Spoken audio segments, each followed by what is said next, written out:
We are now in the 14th Sunday in Ordinary Time, ika-14 sa linggo sa ordinaryong panahon. Question: paano ba natin masasabi na buhay pa ang isang tao?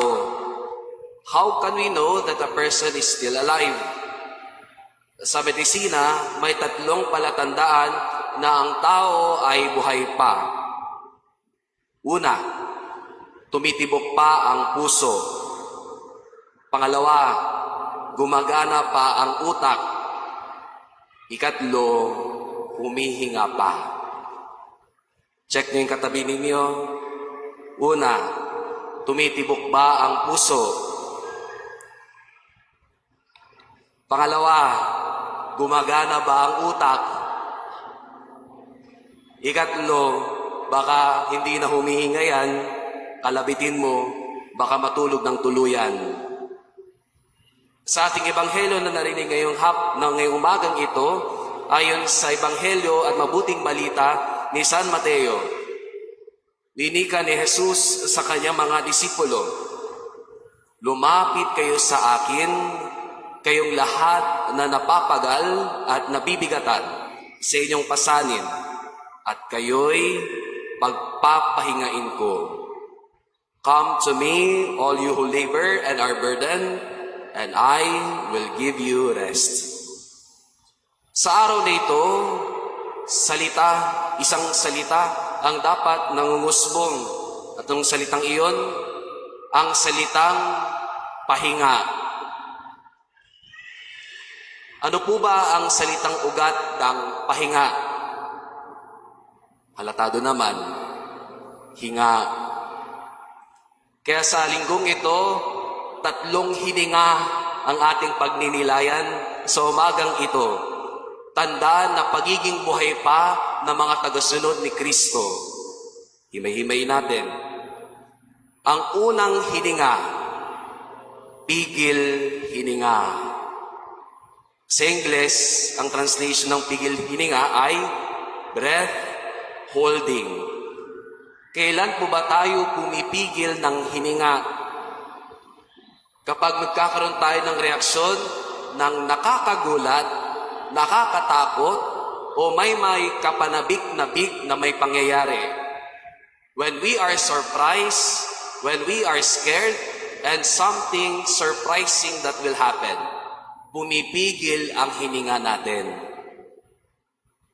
Kailan po ba yung huling pigil hininga ninyo? Yan po ba yung pagkakataon na may exams kayo, at alam nyo, pagbuklat ninyo ng pahina ng mga paper na exam, alam nyo na yung sagot. O ito yung pagkakataon na kayo nag-a-apply para sa job interview ninyo, malapigil hininga at halos hindi kayo makahinga. Ganito ang nangyari sa ating unang pagbasa, malapigil hiningang paghihintay sa tagapagligtas ng bayan ng Israel. Ano po bang konteksto ng ating unang pagbasa mula sa propeta Zechariah?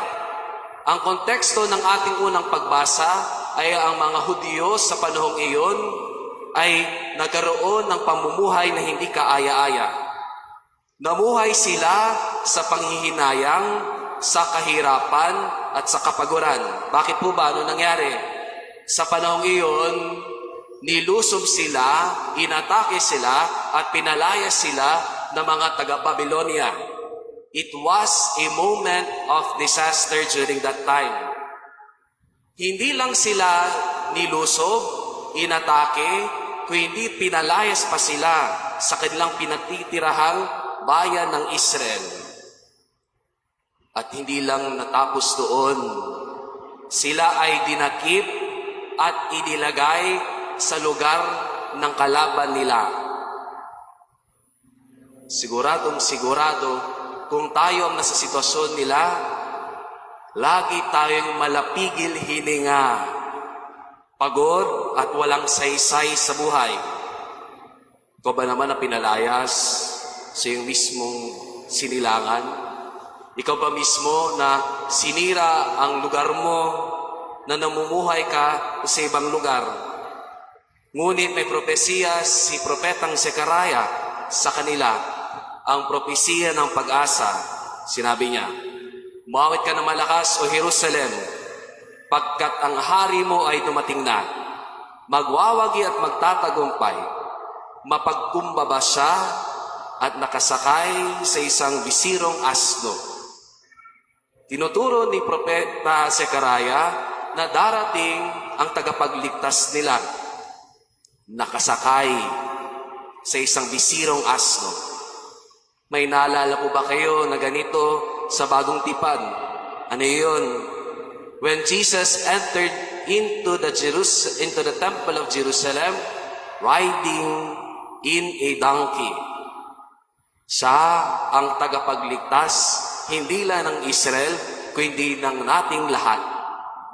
Pigil hininga. May suspense sa pangyayaring ito. At ganoon din sa ating lahat na kahit sang kadakmakmak na problema na ibato sa atin ng buhay, darating din tayo sa punto, magugulat, matatakot man, ngunit may inaabangan. Lalo na sa pinangako ni Jesus na tayo'y iligtas niya. Pigil hininga. Ang ikalawa ay buntong hininga.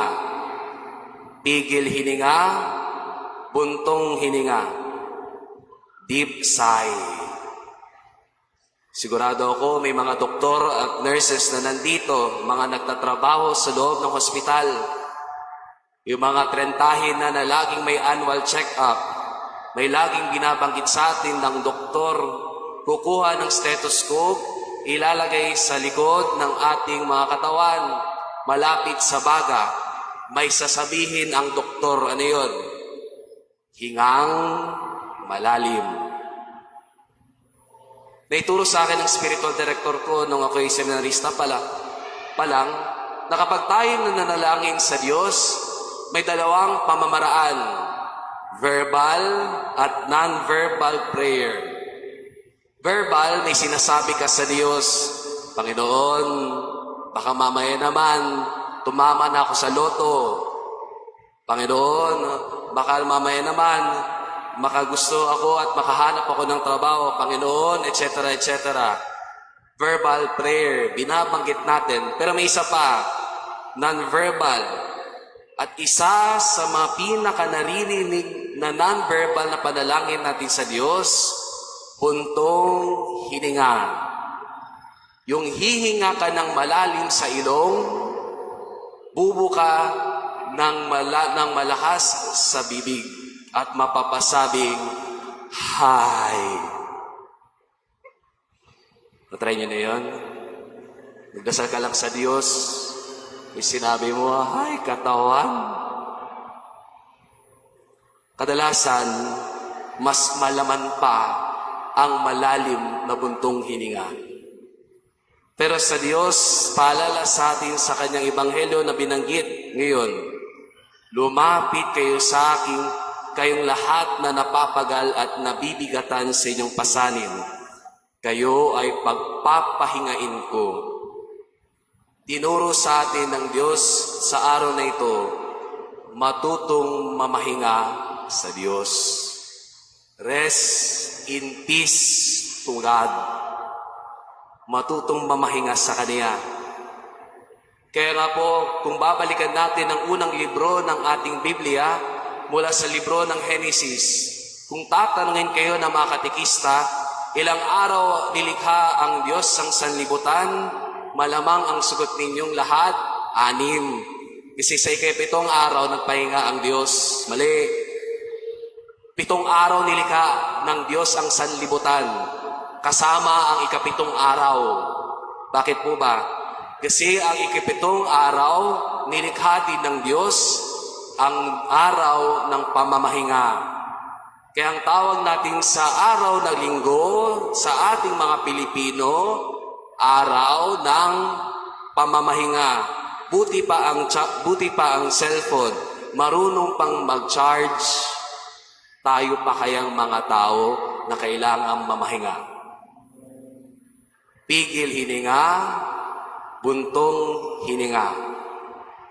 Ang ikatlo at huli na paalala, na palatandaan na tayo buhay pa, kapos na hininga. Pigil hininga, buntong hininga, kapos ng hininga. Breathless sa Ingles. Dahil sa kapaguran, dahil sa limitasyon natin. Sino po dito dati nung panahon ng pandemya ay natamaan ng COVID, taas ang kamay? Sino dito nagka-COVID sa inyo? Ako, kasama ako doon. Na-COVID ako 2 beses. Wala ko ngayon. Sa lahat ng sintomas ng COVID, ano ang kapansin-pansin? May lagnat, may sipon, minsan masakit ang ulo, minsan masakit ang katawan, nanghihina, nahihilo. Pero sa lahat ng sintomas ng COVID, may isa ang lumilitaw at kakaiba. At ano yun? Kinakapos ka ng hininga. Yung maglalakad ka lang ng 10 hakbang, hinihingal ka na. Nung natapos ang pandemya, nakausap ko isang kaibigan ko rin na na-COVID. Sinabi niya, alam mo brother, nung panahon nang ako'y may COVID, napapansin ko na mahalaga ang isang bagay na lagi nating nakakaligtaan. Nung naghihikahos ako, doon ko nagpagtanto na pahalagahan ko dapat ang bawat hininga ko.